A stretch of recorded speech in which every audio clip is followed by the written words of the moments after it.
Азыр барбы мен броң кылайын воскресенье күнкү? Жок, воскресенье кыласың сен, воскресенье аласың. Наркыда да өзүнчө дагы рынок бар. 250 сом эле. 500 сомдон стоянка деп. Стоянка эмес, стоянка 50 сом эле да. Ана 650 сомго бир күнгө эле воскресенье кирип кеткендерге да. Броун деген сөз, заранее броун деген сөз да. 3 күнгө мындай эми 700 сом төлөнөт да. Бир жумадан, бир айдан, 2 айдан тура бергендер ал 350 сомдон калат.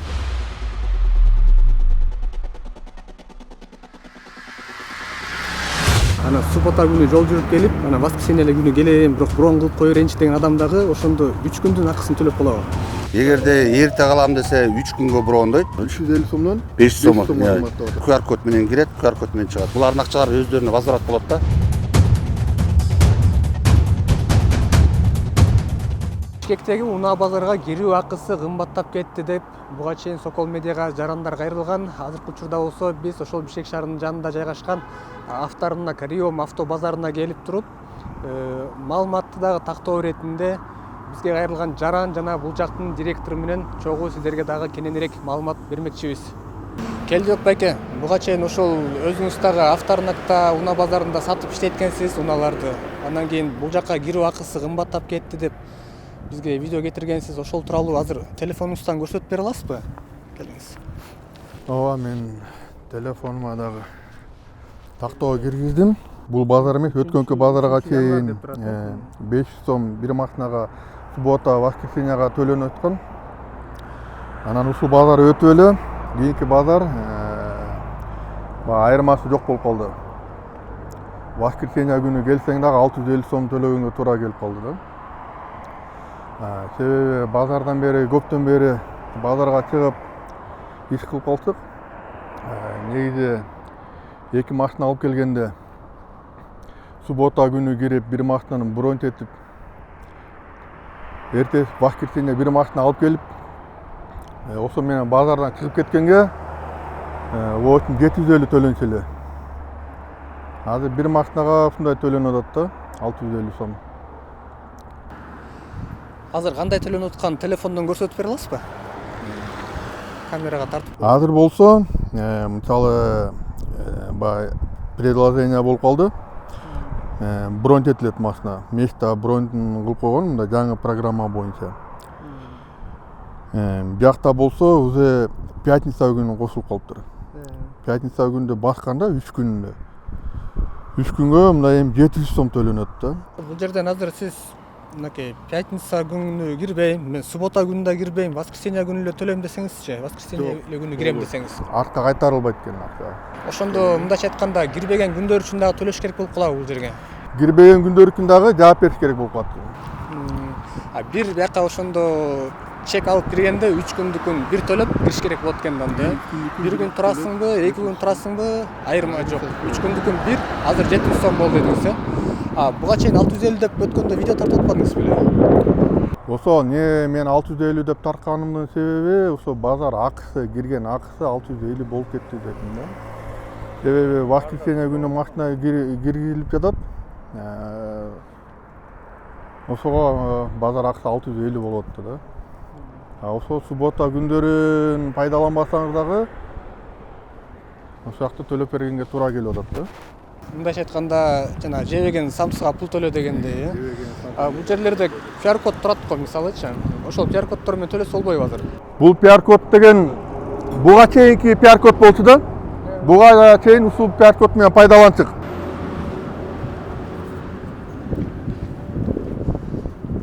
Азыр бул PR код иштебей, азыр жаңы предложение болуп чыкты да.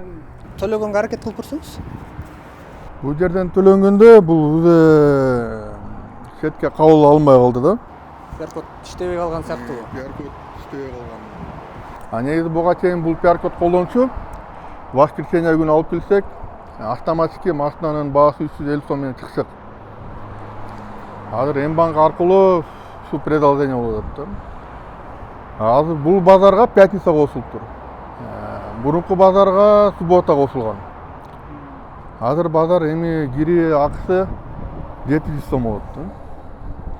Бул жерден азыр төлөм жүргүзүп атканга аракет кылып көрсөңүз, кандай чыгып атканын биз дагы тартып алалык. Мынакей азыр мындай кылалы. мисалы мен эртең менен QR кодду басалы. Эми далилдесек, бул базардан бир машина номерин тандайлы. Мисалы, бул К5 номерин тандап көрөлү.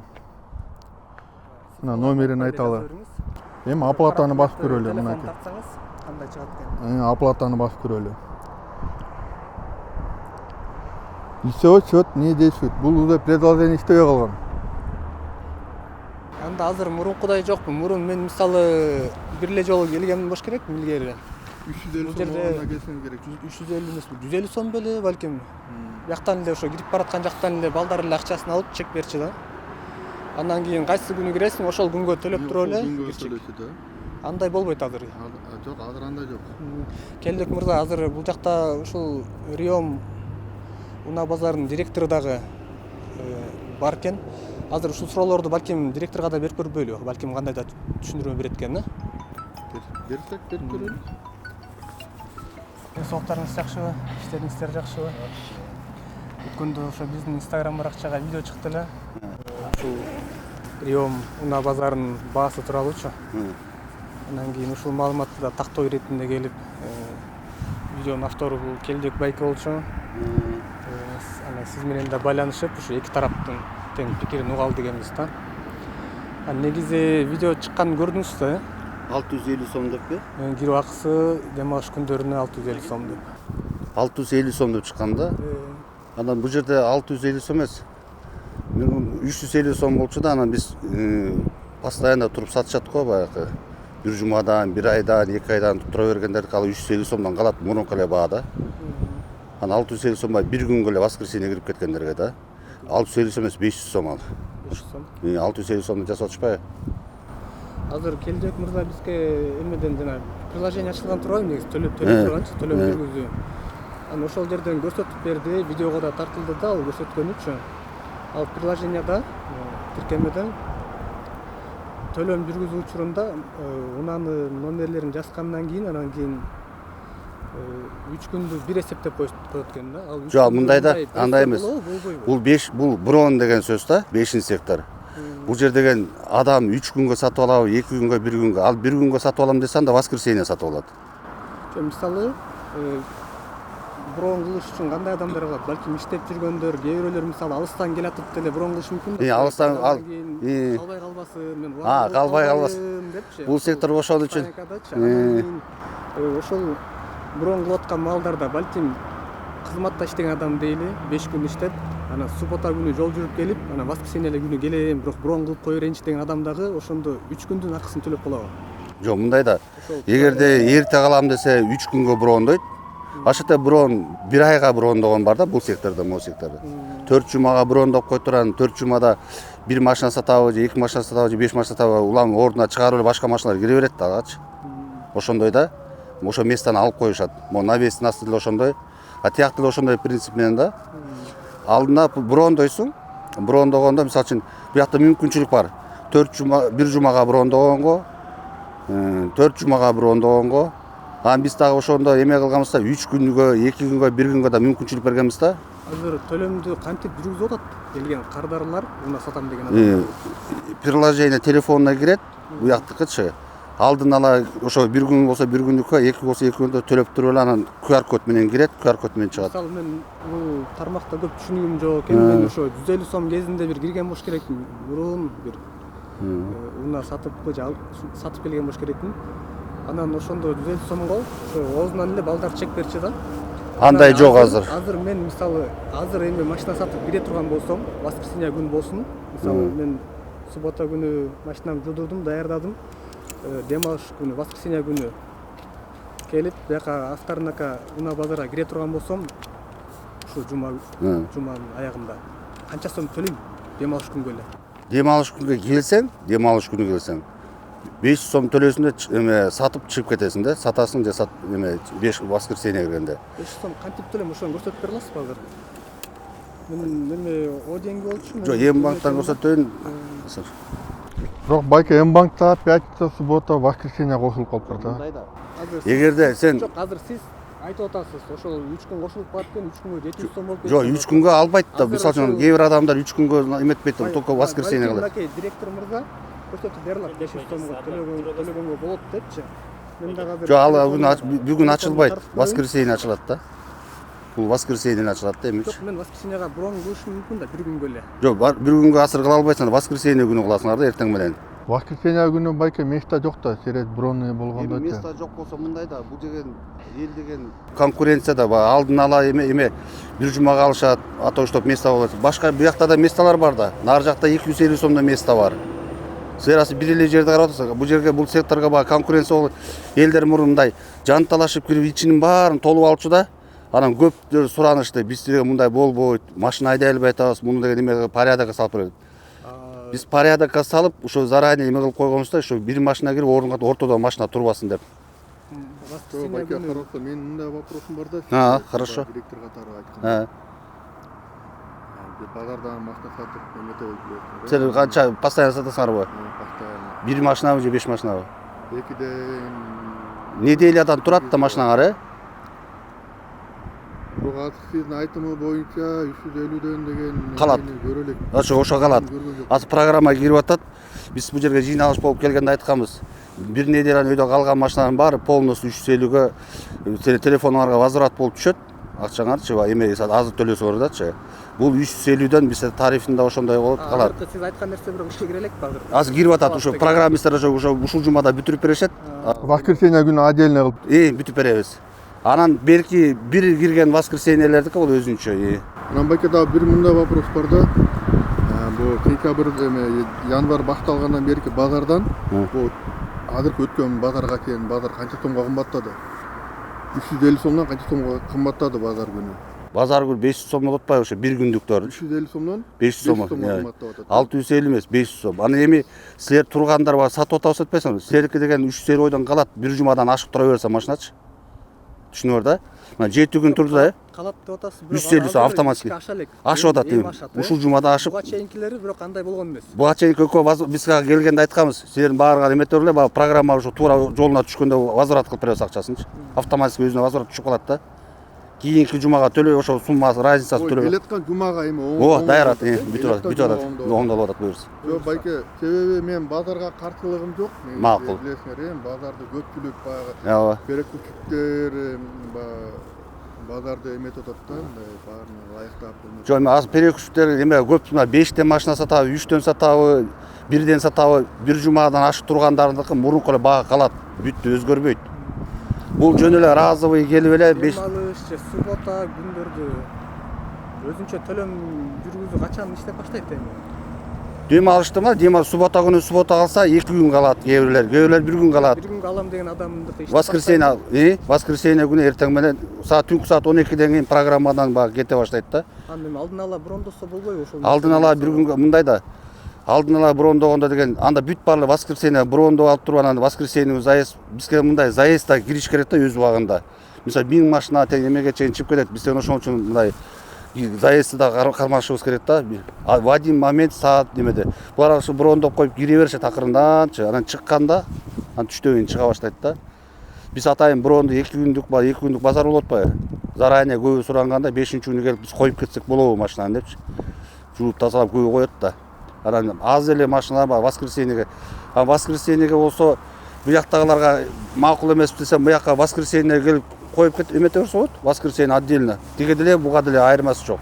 Воскресенье кире беришет. Бир күнгө төлөп чыгып кете беришет да. Ошондо бир күнгө 500 сом воскресенье. Воскресенье бир эле күнгө келип кеткендер. Программа эми бул воскресенье кирген да. Кирип атат уже буюрса, телефонуң берип койсоң. Бирок эми кирип атат да. Кирип бүттү, почти просто могулардын формулаларын баягы логикасын алмаштырып туура коюш керек да, ошол жерде калды да. Өткөн базар андай болгон эмес бирок, Болгон эмес, бирок элге биз түшүндүрүп айтканбыз. Ошондо өткөн базар андай болгон эмес, бирок болгон эместигин себебинен Келбек мырзанын деле видеосу анык болуп атабы ошондо? Жок, бул киши 650 сом деп атат. Жок байке, мындай болуп атат. Мен эми буга туура так маалымат берейин. Азыр так болду эми түшүндүңөр деп. Эми бул келе жаткан базар менен туура так маалыматты айтып атасыз да.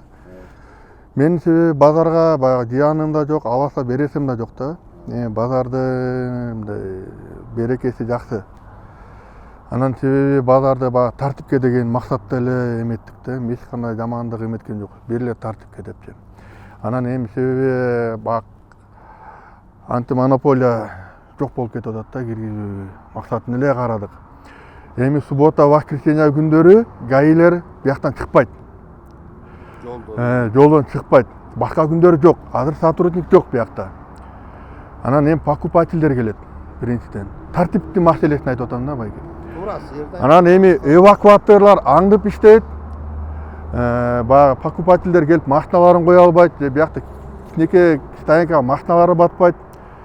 Бир машинаны көрүш үчүн ылайыктуу жерге койсо эвакуатордон жүктөлөт. Анын баары заводто байке. Бул жерде бар, нар жакта бар, 4 жерде стоянкалар бар да. Анан бул жерге деген көбү деген сатып коюп алыш эмеге чейин койчу да, баягы Антоновкада Комсомольский көчөсүнө чейин. Анын баарын биз деген нар жакта деген эски машиналар сатабыз десек, наркыда да өзүнчө дагы рынок бар, 250 сом эле. А жергечи. Көбү 500 буга сатпайм деген бар, ошол жака киришет 250 сом. 200 сомдон 250 250 сом, эки наполовин 250 сомдук рынокко ушундай эле машиналар тиги жерден да сатса болот да, 250 сомдон. Анан тиги жерде бир видеодо жазып атышат. Тиги 500 сомдон стоянка деп. Стоянка эмес, стоянка 50 сом эле да. Стоянка деген сөз булар да. Бул стоянка, гостевой бул стоянкалар. Анан воскресенье биякта албаса деген моуларга 2 катар, 3 катар коюп, пробканы жолго жасап коюп атышат да. А бул туура эмес болот да. Бүт пробка болот да. Байке да бир вопрос бар да. 500 сом деген өткөн жумаларда жок болчу деп атпайсызбы? Ошентип айттыңыз да, азыр программага кире элек болчу. Жок, кирген 500 сомго иштеп кирип атат да. Анан бул жерде жанакы машинаны деген бир жумадан ашык тургандарды 350 сомго ошондо кайтар. Мындай бир адам бир күн киргендики 500 сом кала берет. Кала берет. Анан кийин өткөн жумада бир күндүкү жок болчу деп айттыңыз азыр эле. Жок, бир күндүкү бар, 500 сомдон кирет да. Анан бир жумадан ашык тургандардыкы да көп машина да бул жердечи. Жумадан ашык турбагандардыкы да азыр эле. Бир жумадан ашык тургандар 500 иштеп атат, 500 сомдон иштеп атат. Эми иштеп баштады деп айттыңыз. Иштеп атат, 1-январдан бери. 1-январдан бери 500 сомдон иштеп атат. 500 сомдон бир күнгө. Эми ошолордун арасынан багы көп турган машиналарды бул программисттер деген, аларды деген немелер билети менен обратно немеге коюш керек. Ошолорду көп болот. Ошол маселени туура чечип коюп атат. Ошол буларга автоматически эме возврат кылып 150 сомго түшөт да. Түшүндүң да? Азыр эле Жок, мындай сен мени турасыздар. 500 сомдон программа кирип иштеп 500 сомдон төлөп атышпайбы буларчы? Воскресеньеге. Эми 500 сомдон түшүп атканда бизде деген башында немеге коюлганда задача. Кийимде кийим 3-төн 4төн машина сатып, бир жумадан ашык машина буякта калып турган болчосо, ошолордук 150 сомдон болот деген. Ошо 150 сомдон болот деген немени программисттер бул машиналар көп болот эмес, ошолорду эмеге логикасын өзгөртүп жасап атат да. Ани могу биринен 12-сине чейин праздник болуп немете албай калды да. Азыр 12-синен ушул жуманы биз жесткий задача бергенбиз, жасап берип. Кече барып жолуп келип жасап берип, булардын акчалары өздөрүнө возврат болот да. Мисалы үчүн бул кишиники деген 8 күн туруп калса, 9-чу күн туруп калса, баягы 500 сом эмес, аяк 150 сомго программа өзгөртүп коет да. Ошондо ар бир машинаныкын көбүнүкүн өзгөртүп жасап чыгышкан, время керек деп суранганда биз макул дедик. В любом случае возвращаем акчаны депчи. ошондо дайыма машина менен иштегендер үчүн. Постоянно иштегендер бар. Буларга көп болуп кетип атат да. Булар деген биз 500 сом көп болуп кетип атат. Жума турат, бир жума турат, 3 машинабыз бар дегендер ошолордуку автоматически 150 сом мурунку эле баа калат. Эми шарттары бар экен, ушинтип машина алып, оборот кылып иштеп атышыптыр, 5-тен машина коюп алып, бир машинасы бар адамдар сатып кетейин деп келет да. Алар бир күндүктөр келди, сатам деп анан кетет, 500 сомго төлөп, эметип кете беришет алар. Жок, 500 сомдук төлөм өткөнкү жумада болбой алганда. 500 сомдон төлөшкөн. 500 жумада жок эле. Жок, алар 500 сомдон төлөдү да. 500 сомдон төлөп, алар чыгып кетишти да бары. Жок, мындай болду да байке. Жок, мен сиз дагы до сих пор түшүнбөйсүм. Мындай да 500 сомдон төлөп чыгып кетишти. Бүт баардыгы программа иштеп атат 500 сомдончу. Воскресеньегечи. Башка бир күндүк, субботага 150 сом, 5-күнгө 50 сом, калган 4 күнгө 30 сомдон төлөшөт да. Түшүндүңөр да? Понедельник, вторник, среда, четверг 30 сомдон төлөшөт күнүнө. Шаарда хотят там 2 сааттан өсө бир суткага 600 сомго чыгып кетишкен. Бизде 30 эле сом төлөйт. Понедельник, вторник, среда, четверг. Пятница 50 сом төлөйт, суббота 150, а воскресенье 500 же 150 болот. 500 төлөгөндөр бир күнгө кирип чыккандарга 500 төлөшөт. А неделями тургандардыкы алардыкы 350 сом ала берет. Маселе да байке бир вопрос бар. өткөнгө келгениңизде ошо бир күнгө төлөп көрдүңүз беле же ошо бир күнгө 2 күнгө төлөсө суббота воскресенье төлөйт. жок мындай жана 2026 программаңыздан жана программадан көрсөттүңүз ошол жерден бир күнгө эле төлөйм деген эмеси функциясы бар Бар. Воскресенье келсе бар. Суббота келсе жок. Азыр болсо азыр ачып көргөндө байке мындай да дагы бир маселе бар. Азыркы сиз айтып аткан воскресенье күнү жалгыз жок. Азыр пятница кошулуп калыптыр. Суббота, воскресенье. Ушуга байке азыр вопрос мындай да. Келсең пятница, суббота, воскресенье 3 күнгө аласың. Суббота келсең суббота, воскресенье аласың. Воскресенье келсең только за воскресенье аласың. Бүттү. Пятница күнү келип машинасы сатылып кеткендердин кайтарым акчасы болобу болбойбу? Пятница көп сатылып кетсе жок. Биз бронда ошо для чего брон делается? 3 күнгө, 2 күнгө. Вопрос Анда көтөрүлөт. эмне үчүн ошол пятница күнкүгө эле бир күндүк брон бербейсиздер анда? Пятница күнгө бир күндүкү бар. Бир күндүкү барбы? Ал качан ашылат? Азыр предложениялар боюнча байке жок болот. Жок, азыр воскресенье күнү ашылат деп койбодуңузбу? Эмесичи брон? Воскресенье ачылат. Азыр койсам мен баланы чакырайын пятницаны. Пятницага жок, э? Болду, түшүндүм. Пятница келгенде бир күнгө пятница келгенде пятница, суббота, воскресенье 3 күнгө алат, э? Пятница келсе. Воскресенье отдельный брон барбы? Отдельно бар. Эми кирип атат, э? Жок, бар. Бар эле болчу. Бар. Теме карат? Иә. Суббота күнкүгө барбы? Отдельный. Отдельный бир күнгө бар, э? Жок, суббота. Суббота, воскресенье 2 күнгө, э? Суббота, воскресенье. Анда жалгыз бир күндүк тариф воскресенье күнгө эле экен, э? Воскресенье күнү. Бул брон деген сөзчү заранее желающим да, ким каалап 3 күнгө коем деп келгендерге 3 күнгө, 2 күнгө коем десе 2 күнгө, 1 күнгө, 1 күнгө. Если бирөө деген келип туруп мен только воскресенье келем десе воскресеньеге да бул. Жок байке азыр мындай болуп атпайбы? Предложение боюнча мен если азыр воскресенье күнү келем, брон кылам десем, азыр предложение да барбы, жокпу? Бар 12 күн. Түнкү саат 12ден кийин. Азыр барбы мен брон кылайын воскресенье күнү? Жок, воскресенье кыласың сен, воскресенье аласың. Воскресенье күнү Сен воскресенье жок, болбойт эмес. Воскресенье түнкү саат 12. Бул воскресенье Эми эмес, постоянно ачык деген. Воскресенье күнү түнкү саат 12ден ачык, э? Суббота күнү, пятница күндөрү, мисалы бошобогон адам воскресеньеге эле брон кылам десе кыла албайбы? Алдын ала. Жок, ал бошобогон адам башка жакта, бuyakta кире берет да, бул жерде айырмасы жок да. Тиги рынок менен бул рыноктун айырмасы жок да. Рынокто бuyakta 1 сектор, 3-чү, 4-чү, 6 сектор свободный месталар бар да. Аяка кире берет. Мисалы көпчүлүк сатуучуларга ошол алда биринчи стоянка жабып атат да. Стоянка эмес, рынок ал. Рынок ошол жер жабып атат. Ошол жердики мисалы воскресенье бир күнүнүкүнө эле алдын ала неге ала албайт мисалы башка жака коерсуң деп атасыздар. Эмнеге ошол жердики? Это брон деген сектор, түшүнсөңөр, это брон сектор. Байке хорошо, брон. Биз жанакы бул жерге желающийлер көп болгондочу. Бул жерге деген 1000 машина эмес, 3000 машина эме анан катары бияка кетип атпайбы? Анан булардын ортолоруна кирип алгандан баягы толтура кирип атпайбы? Ошон үчүн биз кирбеш үчүн брондогонбуз атайын, мындай свободный место болсун деп. Пожарный ходдор болсун деп. Байке сиз директор катары ушул Эми предложениең айтсаң, мен азыр эмнеде кандай вопрос болот? эми азыр сиз брон боюнча айтып атпайсызбы? Пятница, суббота, воскресенье күнү азыр 700 сомго брон алат экен да, 3 күнгө. Эми ошол жаран сатуучу воскресенье күнү келсе, пайдаланбаган пятница, суббота күндөрү кайтарылып берилеби, берилбейби? Жок, сен анда берилбейт, ошон үчүн албагыла да силер. Только воскресенье алгыла да силер. Силерде желание, выбор болуп атат. Воскресенье сатканга ошол эле маселе көтөрүлдү да байке мен. Мен түшүндүм силерди. 650 сом деген. Мондайчы мындай кылса болот экен да.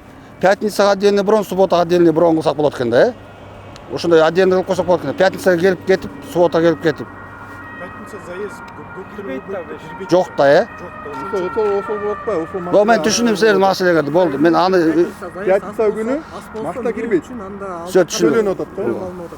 За пятницу отдельно, за субботу отдельно брон кылсак болот экен да. Жок, бул көпчүлүгү немеге тиешелүү да, машина менен заниматься. Ал көпчүлүгү машина менен. Болду, этот вопрос сен. Болду, түшүнүктүү. Сенин вопросуңду мен түшүндүм. Пятницага өзүнчө, суббота өзүнчө деп атасың, э? Болду, хорошо. Азыр бул Келбек мырзанын кайрылуусу боюнча ушундай болуп атат да. Пятница күнүнкү өзүнчө эмес, субботаныкы өзүнчө эмес, бир алганда 3 күндүкүн алыш керек болуп калат. Это вопрос разделить, бөлүп койсок болот. Бир күндө сатылып кетсе, мисалы, калган акчалар төлөнбөйт экен деп. Жок, сатылып кетсе алар бул жерден көбүнчөсү бронду деген берип таштап атпайбы? QR-код менен любой экинчиде эле кире берет ал жергечи. Мисалы, бир брон менен машина 3 күн ичинде кирип чыга берет да. Уже жакшы жер ушундай да. броон эмес болсо эми бир эле кирип чыгып кетесиң. Ошондо эми ошондо жүргүзүп атасың. Жок, эмес, башынан бар ол. Байка QR код бул негизи бир эле базар ошондой болду. Жок, QR код менен январдын башталышынан бери. жок, бул броон деген QR сөз кодду берсек, башка машина кирбей калып атат. Кирет? Бул күйдү деп. кандай кирбей калат? Кирет, срок өтмөйүнчө кирет. Суроо өтмөйчө кире берет. Мындай да. QR код чыгып атпайбы? QR код менен сен кирип чыккандан кийин кайра кирип чыга бересиң да сен. QR код работает же. Ошол эми киргизип. Жок, эми эмес, работает ал. Бу жакта да ошондой. Көрдүк да кирбей. Айтып киргизип көрдүк. Бу азыр алып келсең, азыр киргизип көрө эле анда. Кирет да бул. Мисалы даже программага тийбей, мисалы башка машина алып келсең, киргизип көрө. QR код менен кириш керек. QR код для чего QR код? Эти анда киргизип. Кирет. Анда тигиндей калтырып кое бересизби? Туура эле анда. QR код менен 3 күн калгандар башка машина кирсе берет да. Правильно? Yo байке бияктан эми силердин оюңарча эми баягы перекупчуктер эле эмес да. Эми ар кандай жарандар бар. Эми базардын ичин баарын эле таанып чыктык да. Ким перекупчу, ким сатуучу, ким бир күнүктөр алып келет да. Бир күнүктөр алып келгендер көп болуп атат да. Анан себеби жаныбызда билет перекупчуктердин баары курттар көбөйүп кетти. Алар биз көтөрөлү десек нас не позволяет деп баарын эле угуп чыктык да. Анан көбүн эле байкадык, бир күн келди, базар эмне кымбаттап кетти. Канча төлөдүң? Суббота кирген жокмун, 650 сом төлөдүм дейт да. Бүт айтып атат да. Жок, андай эмес. Эми мындай эми өздөрүнүн түшүнүккө воскресенье покупательдер ызылдап атты. булар место ээлейбиз деп, салайын деген эле максат болду биякта. место ээлейбиз деп суббота келип атышат да.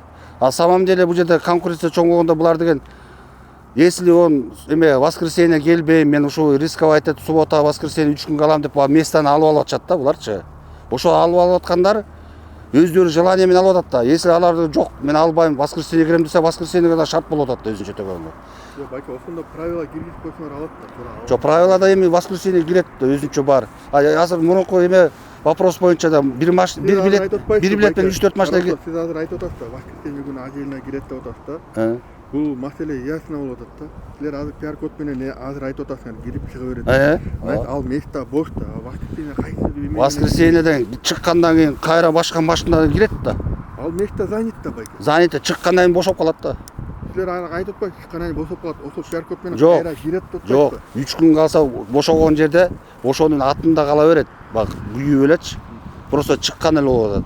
А 3 күн бүткөндөн кийин ал эме снимать этилет да. Азыр мен суббота күнү алсам, ошол QR код менен чыксам, болду, мен ордума башка машина кирбейт. Жок. Ал сенин ордуңда турат да 3 күндүк суроогуң бар. Сиз азыр айтып атпайсызбы, бошогон сайын кайра башка машина кире. Жок, бошогондордук бир күндүк, 2 күндүк арада чыгып кетет да, ошол бошоп калганда. QR код боюнча место занят болуп атпайбы? Сиз машинаңыз керек. Туура эмес түшүнүп атасыздар. Давайте мындай, бир күн калганда чыгып кетет го, место бошойт, 2 күн калып, 2 күн туруп чыгып кетти, ошо дата место бошойт. 3 күндүк 3. Ошол маселе болуп атпайбы? Чыккандан кийин. Алган адамдар барбы? Суббота бир күндө сатып алып? Эми ар кандай да ситуация. Базар ар кандай да? Ар кандай да эми. Сатып основном 5-суббота кирет да, воскресенье чыгышат да. Воскресенье жакшы сатылат эртең утура. Жок, бир күн, Biz muna kılıp gördük de belki бир күн, 2 күн алгандар geletken- чыгып кетти деп атпайсызбы? Азыр давайте мындай кылалы. Эми Пятница, суббота күнү бир күндөн алгандар барбы ушундай приложениеде? жок, азыр булар суранып атпайбы. Пятницага өзүнчө субботага аны кылып койсо болот. Бирок ал чыгып кеткенден эртесине кайра алат да сатылбасачы. Биз 3 күнгө мүмкүнчүлүк берип атабыз, 3 күндө сатып кетсин депчи. Эгерде андай кылса пятницага отдельно, суббота отдельно кылса бул жерде мындай минус плюс эч нерсе жок да. А воскресенье отдельно кылып койсо болот. Ошондо жана бир төлөгөндө 3 күндүккөн бир төлөй турган нерсени 3кө салат. 3кө бөлүп салат. Ошо пятница кирип чыгып кеткенден кийин место бошоп калат да анда. Суббота кирип чыгып кетсе место бошоп калат. Программа ошондой задача бериш керек. Анан кээ бирлер болсо сразу 3 күн калат. Азыр мынакей Бул киши азыр көп кишинин сөзүн айтпайбы. Бул жакта биз көбү менен сүйлөштүк. 3 күнгө көбү алып алышат да. 3 күнгө алып кирип чыгып атышат. Андайлар көп. Бизге келиш айтып бериш. приложениеден карашат да, эми брондогону караганда. Көрүнүп турат да, 3 күндүкү чыгып атсан айла жок алып атышат да. Жок. Эми жок, 3 күндүк көбү билет. Воскресеньеде келип алгандар бар да. Түнү менен турчу бул жергечи воскресенье. Бул жердин очередь, могу жердин тетиги заправкага чейин түнү менен туруп киришчү да, мурунчу. Азыр болсо түн ичинде деген үйүнөн эле 12ден кийин тарс басып алып коет да, шашпай келип кире берсе болот да. Местаны займет этет да. А көбү деген ушул жака да мурун башына чейин айылдын элинен киргизбей, ошончо айла жок десат, айылдын элин тосуп алып, түнү менен 3 катар уктап калгандар көп да.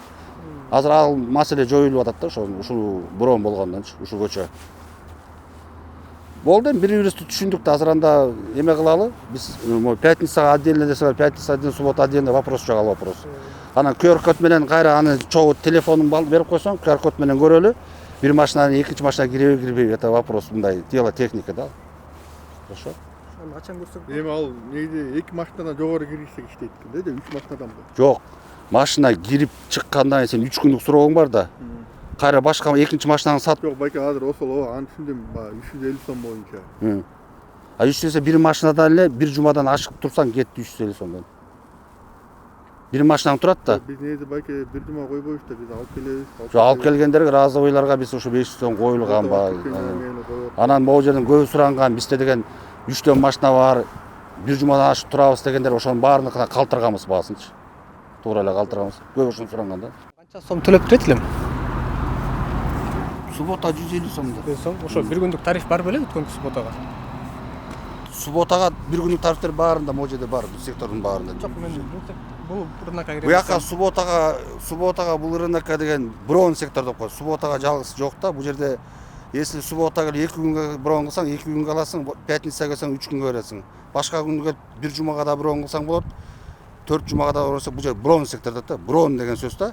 Ал клиент. Аны макул болбогон клиент воскресенье кылып бронду бир күнгө алса болот. Башка секторлорго бир күндүк тариф бар да. Башка секторда да бар. Булар брон эмес, бул по факту кирет, чыгып атканын төлөйт. Ал жакта төлөм жүргүзүү кандай? Тоже эме менен төлөйт да, демек терминал, если акчасы электронный да, кошелектор эме менен төлөйт, банк менен. Ал жок болсо терминалдар бар, терминалдарга төлөшөт да. Бир күнгө эле. Мына байке, бүгүн экинчи күн да. Бүгүн экинчи күн. Азыр бул жерде райондун ошо приложениясын карады. Приложениясын караса, азыр караса 5-6 базар күнүккө 3 күндүк брон бар. Бирок бир күндүккө жок экен да. 5 секторда барбы байке? 5 секторда 3 күнгө брон бар. 2 сектор, 5 сектор ортосунда бирдей болот. Биякта брон эмес, булар разовыйлар булар. Нарк секторлор. 3-чү, 4-чү сектор, 1-чи сектор разовыйлар. Аякка брондо койт. Ал жактын сатып алуусу дагы, кирүүсү дагы бул приложенияда барбы, жокпу? Алардыкы жок, алар по факту эле кирип чыга беришет да, бул разовыйларчы. Брон деген сөз, заранее брон деген сөз да. Бир күн, 3 күнгө брон деген сөз. Суббота келсең 2 күнгө брон, воскресенье келсең 1 күнгө брон деген сөз да. Ошондо жанагы брон кылуу бул секторго, кайсы секторго? Ушул секторго анан бул секторго, экинчи секторго. Бул экинчи сектор только 4 жумага брон. 4 жумага аласың. 4 жумага заранее төлөйсүң телефонуң менен. Андан кийин бул жерден 4 жумада күндө бирден машина сатасыңбы, кандай сатасың, ошо брон менен кирип чыга бересиң да. QR код менен кирип чыга берет. Экинчи менен 5-чи сектор болот ошондо. Ошондо QR код менен. Калган секторлордо күнүмдүк бар. Аларда калган секторлор кирдиң, чыккандан кийин башка киши колдоно албайт, башка машинаңа. А бул брон сектордун эмеси, артыкчылыгы. Сен кирип туруп эшикке кайра айдап чыгып, кайра кирип коюп койсоң болот машинаны. Анда эки жолу төлөбөйсүң да. Брондун артыкчылыгы 5-күнү келсең 3 күнгө брондай аласың. Келип туруп суббота келсең 2 күнгө брондойсуң, суббота воскресенье. Воскресенье келсең 1 күнгө брондойсуң. Башка жерлердики ошол кирип туруп эле, кирген күнгө төлөп туруп эле кайра чыгып кетесе болот. Төлөп чыккандан кийин кайра кирсе болобу? Жок, болду, разовый билет, уже чыгып кеттим кетти. Эгер мисалы клиентке көргөзөм деп чыгып кайра кирсе, кайра төлөп киреби? Уже төлөп калат да, разовый. Булардыкы төлөбөйт, брондуку, бул бала айтып аткан сектор. Ошондо Булар дагы төлөшпөйт, брон секторлор уже местаны брондоп койгон да булар. Определенный срокко. жанагы чек жарабайбы кайра экинчи ирет кирген? Разовыйлардыкы жарабайт. Разовый киритиң, ошодо эметесиң, ичинен көрсөтөсүң, анан кетесиң да. Эгер мисалы уну алам деген кардар чоң жолго чыгып айдайм деп калсачы, ошондо суббота күнү 150 сом, ал дем алыш күнү ал жакта эле 500 сом да. Ооба. Дем алыш күнү анда эки жолу төлөп калуу дагы коркунучу барбы? Бар, бирок көбү ичинен карап текшерип жакшылап эметип алып уже айтат да, тиги алам деген киши. Мен төлөп калам, ошон үчүн ушактан көрсө. Жок, мен өзүм да төлөйм да айда десе чыгып кетиши мүмкүн да. Покупатель. Кайра кире турган болсо экинчи ирет 500 сом төлөп. Покупатель төлөйт да.